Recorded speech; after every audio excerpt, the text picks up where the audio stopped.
So, I truly feel as though there's this one little concept that everyone can follow, this one little rule, this one little directive that's in the freaking game that all you gotta do is just follow it, and I promise you, you and your team will win.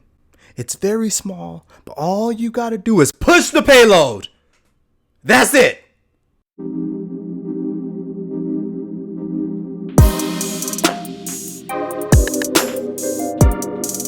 What's up, y'all? It's your boy TheeConciseKing. Welcome back to another Overwatch 2 video.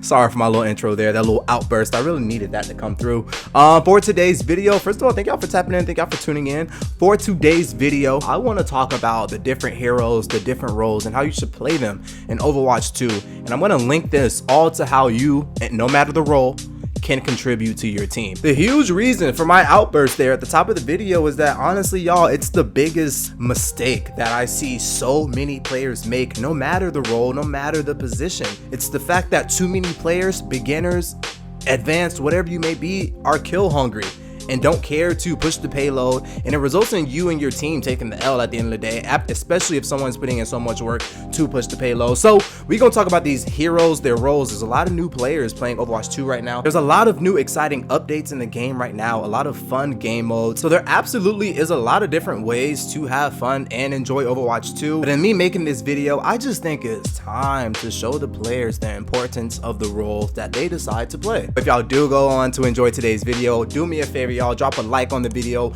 subscribe to the channel, turn on those post notifications so that you don't miss an upload. We are bouncing back and forth between Apex Legends, Overwatch 2, and my other YouTube channel, That's Music with Chris. So there's a lot of content to consume, and I want to make sure you guys don't miss a single one. Other than that, let's get into it.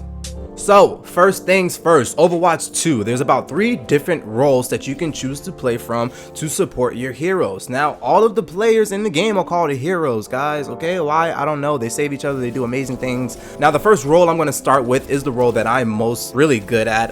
It's my main squeezes are in there, Lucio and Mercy, and I'm talking about the support role, okay? Support, ladies and gentlemen. It, to me, is one of the most fun roles, I think, and also it's a great role for beginners to play as well. I'll dive in a little bit more into some specifics about the hero that I feel like you guys can latch onto. But for the most part, support shouldn't be too difficult. I think it is very easy because all you gotta do is come closer.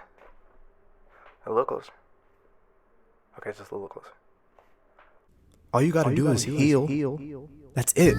All you have to do is heal your team and slide, y'all. You don't even have to be in the muck of the fight. All you gotta do is heal and be in the back of the line, okay? Stay out of the crossfire. You are ideally supposed to be the last player alive every single time. If you are healing your team, if you're the last one alive, your team easily can't just yell at you and say, yo, can I get some heals?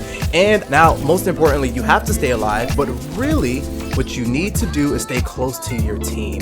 That's all it is. There's ideally supposed to be 2 of you, unless you're playing the, choose any role, quick play game mode. Other than that, if you are playing the healer, ideally you should stay close to your team and maybe let the other healer, if they want, go off to heal the DPS while they are out trying to take some 1v1s. But one of y'all, if not both of y'all, need to stay with the team, need to stay near the payload, and I think it's just going to benefit your team in that way if you can just keep up with your survival. Now, the hero I recommend a lot of beginners play if you are new to Overwatch 2, I'd like to start with Lucio, and also recently added Juno. I believe Juno is a great starting point for a lot of new Overwatch 2 players. Ideally, you want to think about this game in the terms of, especially if you're a new player, just learning how to shoot and just stay alive, learning the maps. You don't want to get someone like a Mercy. You don't want to get someone like Life Weaver, Mora. I would stay away a little bit from Baptiste, although Baptiste might be a little safe. Amoretta, I don't even know how you say that support hero's name, but I would try to stay away from him as well.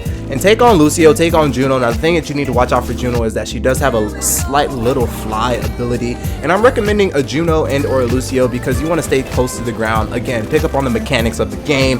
Lucio is fun in the sense that he can wall run, and I think that can be very fun for a new beginner hopping on Overwatch 2 for the first time, taking on this game. However, Juno is the hot pick right now for support healers, especially since she is very new to the game. So that's all you got for support, ladies and gentlemen. All you got to do is heal, survive, stay in the back of the line, stay close to your team, stay out of the side of fire. What I will leave you with is, as a healer, try not to take on the pressure of if the DPS is dying too much. If you're doing your job, if you are healing as much as you can while you were there close to your team, it's not on you to keep everyone else alive. We're about to get into what the damage heroes need to be doing to keep themselves alive. So let's go ahead and talk about that now. Next up, damage heroes. Damage heroes took me some time to get into. I want to say right after I took some time to get a hang of the support heroes, I went right into the tank. I just feel like the tank was the bulk of the team. They're really fun to play, and we're going to be diving into that next. Your damage heroes, all you have to do, it is a lot of pressure on your end because you kind of have to keep the momentum of the team going. You guys are the middlemen that make things happen, okay? You guys need to be going around inflicting damage on the enemy squad. You need to be trying to fight, to catch angles, to, if you are a Reaper, I love a good Reaper. He's a great example of this. If you are a Reaper, trying to, again, catch angles, teleporting as much as you can, finding different ways to discreetly attack the team. Flanking is a huge plus when it comes to playing a damage hero. You need to constantly be moving. And most importantly, this is probably the hardest thing that you need not to do. Even if you can stay close to your heroes, you need to not die. You have to stay alive, just as it's important for a hero to stay alive. You need to stay alive, and you need to be getting kills. That's the bulk of it. That's the toughest part. If you don't know how to take, you need to learn to take cover. You have to take cover. You have to know when to not be stubborn when it comes to you potentially losing a 1v1. If they're not missing any of their shots, you need to let it go. Stop being trigger happy, stop spamming that trigger, take some cover. I think Overwatch did a great thing with their, I want to say season 13, season 12 update of giving the damage heroes the ability to heal on their own after they have taken some cover for, I want to say, about maybe 3 to 4 seconds. That's right, they automatically get their health rejuvenated on its own without having their support hero there. And of course you have those med packs around the map, which comes with map knowledge to just keep you alive, keep you in the fight. I truly feel as though the toughest thing about damage heroes is they want to go off and take 1v1s, which is good. I like the ambition of it all, but you got to make it count. You have to win your 1v1s, especially if you are not a damage hero who can heal themselves, especially if you feel like you're not good at combat. I would try to stay with the team, but I love a little aggressive damage hero. That's endorsement energy right there. Hello. Now, much like my support hero recommendations, I'm gonna honestly recommend you guys Soldier or Sojourn. I know they're one and the same. They're right next to each other when you pick them, but they are a very familiar essence of a shooting game. If you're coming from Call of Duty, if you're coming from something like, I don't know, like Apex Legends, any other shooting game, you kind of wanna, I would start with the heroes that just run and shoot. What I love about Soldier versus a Sojourn is that Soldier has that speed boost where he can literally sprint around the map, and that helped me to be able to flank teams more, switch up positions, which is very key for a damage hero. Sojourn can get a little wonky if you do not know how to handle her slide, and using that ability each and every time that you get it back. That is her biggest maneuver tactic, and that is in placement of Soldier's sprint ability. So Sojourn can take some time, but her gun, I like to think, is a bit more powerful than that of Soldier's because she has that shotgun blast. So, you know, level out which hero you kind of want to take on, but for the most part, I feel like those are two good starting point heroes if you're moving into damage territory. Remember, survival is key, and win your 1v1s, or else you're trash. Next!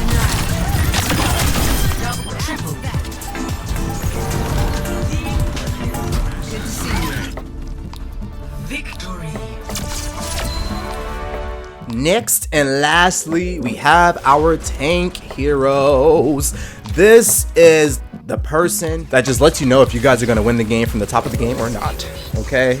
Not only is it a combination of staying alive and being smart, inflicting damage, but you also have just got to be really good at the plays in which you make. You have to be very knowledgeable and mindful of the hero that you're playing. Like, a diva can't move like a Sigma, and I don't mean like actually physically moving, but like a diva in a way that she might be reckless in trying to induce damage cannot move the same way that a Sigma would, or a Reinhardt, people who can put up shields and kind of deflect damage. Depending on the hero that you're playing, you have to move at a slower pace, especially if you're Reinhardt. You have to be very smart about when you want to smack somebody with a hammer or when you want to have that shield up and how much damage you're going to be taking on.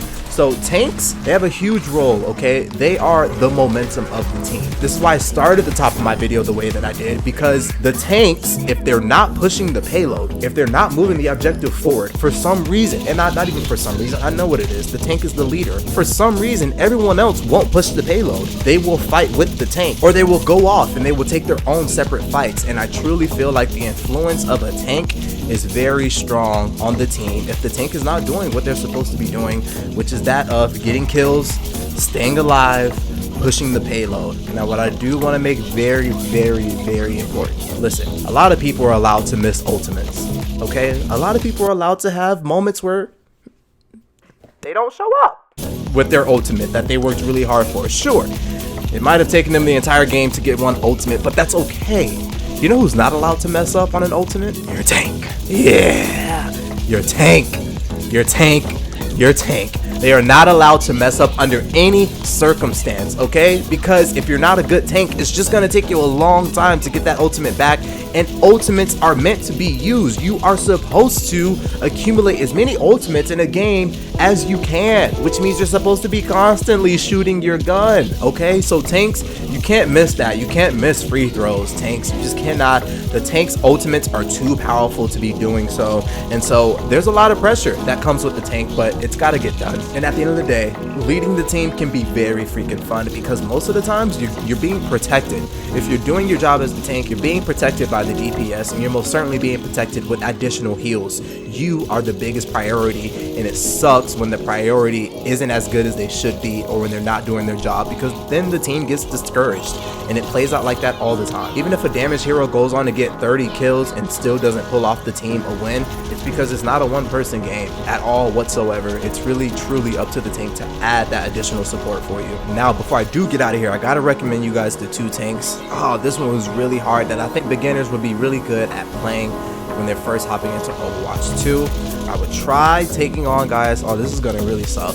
Hey, Overwatch 2 fanbase, don't hate me. I'm so sorry. It's really trash, but it is what it is until it ain't. We all know tanks are powerful. I would say D.Va, Orisa, Maga. Those are the 3 you should take on. Again, it's a shooting game, so you want to get used to those mechanics of running and shooting and using those abilities wherever you see fit. Orisa is just great for that with a very powerful automatic weapon. Maga is just great for that with his bulk, his strength, and also the incendiary rounds that comes with the drum guns that kind of burns, the bullets that sting to you and cling to you and burn you as you're losing damage and you're also getting shot at the same time. And then last but not least, we all know the OG, the never not powerful enough D.Va, who might be a little harder for everyone. I do feel like I forget the term of it, but her missile deflections, or like her shield deflection, that is sometimes hard to use and hard for players to get a grasp on how to use that and the proper times when using that. But nonetheless, we all love an OG D.Va ultimate and the creative ways that a lot of players can find to using her ultimate. Everyone else I would kind of stray away from. Personally, I took on D.Va and Zarya first time playing the game. I do feel like Zarya was really fun. Zara, I have no idea how you say that lady's name, but it is what it is until it ain't. Listen, guys, that's all I got for today. Nice little quick, easy video. A nice little quick, sensational rundown of the heroes and their role descriptions, why and how they can be used most powerfully. If there's anything I forgot to say, is that as a tank, you shouldn't be going off trying to get as many kills as you can. It's not about a killing spree. I don't care that my tank has 30 kills and they've died 3 times. We still didn't get the W. The payload is not pushed as far as it could be. That would have allowed us to have a fighting chance.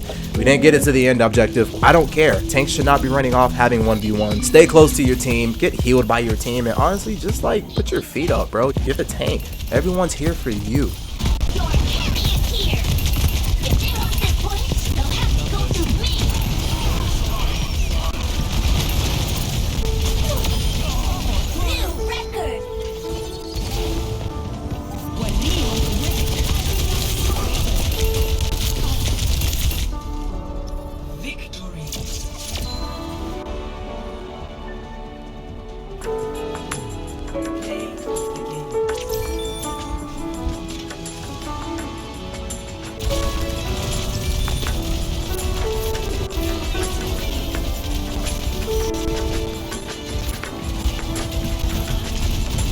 If you guys have any comments down below, leave them down below, y'all. If you guys have any suggestions, any thoughts, anything I missed, leave them down below in the comments below, because I want to talk and holler back at you guys. Remember, drop a like on today's video. Again, if you like today's video, show some love. Drop a like, subscribe to the channel, and be sure to turn on those post notifications. It's your boy, TheeConciseKing. I think I got everything. And until next time, I'll see y'all in the next Overwatch 2 video. Peace.